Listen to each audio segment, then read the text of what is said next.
New at noon, we hear all the time about police departments getting accreditation, but what does it really mean? And joining us live right now is the Starkville Police Chief, Mark Ballard, because you just went through your renewal of your accreditation.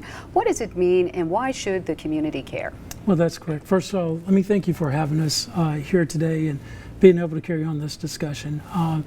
The reason why it's important is accreditation addresses a lot of issues. Law enforcement is a very fast-paced profession. Every day you wake up, case law changes, legislative law changes, technology changes, tactics and techniques changes. And too often institutions are trying to rely on their own internal knowledge to keep up with those changes. Accreditation assures that it's addressing those issues. We've mentioned earlier about the very real discussion of a national crisis within law enforcement. And it's police legitimacy is low. Community trust in certain areas is extremely low. Officer assaults, the numbers are pretty high. We think accreditation is a solution.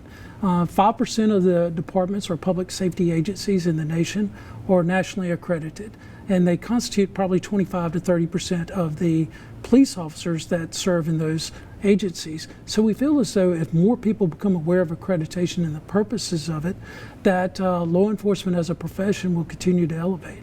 Now, when it comes to your department and you look at some other departments across the state that are struggling, when it comes to accreditation, how does that stand out for the regular person who is looking to get help from the police department or who needs to file a complaint? Sure, no doubt. Listen, you wouldn't want your child or your family member to go to a hospital that's not accredited.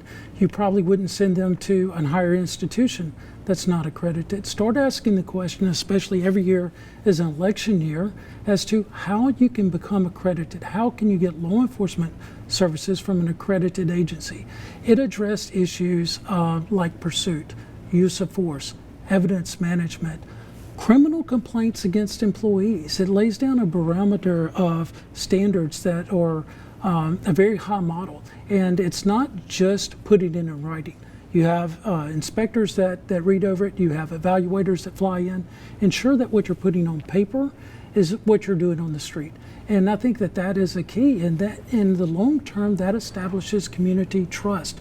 So these communities that are somewhat struggling, have the discussion as to what accreditation is about. There are a lot of agencies, let me be clear, a lot of agencies that are doing it without accreditation, and they're doing a good job.